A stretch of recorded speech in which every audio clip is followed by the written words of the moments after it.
బీసీల కోసం గలమెత్తడానికి మన జర్నలిస్టు సోదరులు చాలా మంది తయారున్నారు. వాళ్ళకి అండగా నిలబడరాదురా? వాళ్ళకి అండగా నిలబడండి. సమయం వచ్చినప్పుడు వాళ్ళు వాయిస్ వినిపిస్తారు కదా. మనవాడికి మనం అండగా నిలబడకపోతే మన వాయిస్ ఎవరు నువ్వు చెయ్యవా అని వెళ్ళి చేసినోనికి సపోర్ట్ చేయకపోతే ఎట్లయితుంది? అందుకోసం అండగా నిలబడండి వాళ్ళకి. ఈ కుట్రలన్నింటినీ ఎప్పటికప్పుడు పసిగట్టి విప్పి చెప్పేది ఆ రఘు, మన సీను, మన అందరు చేస్తా ఉన్నారు.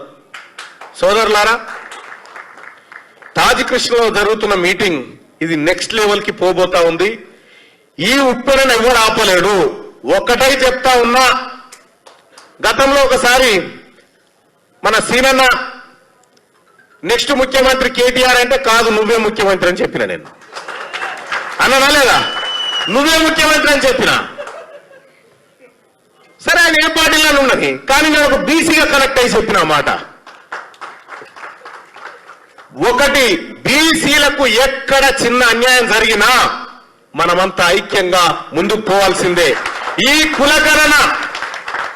కులగణన చేసిన తర్వాతనే స్థానిక సంస్థల ఎన్నికలు పెట్టాలి. ఇది రాహుల్ గాంధీ గారి మాట. రాహుల్ గాంధీ గారిని ఓడిపోనివ్వను.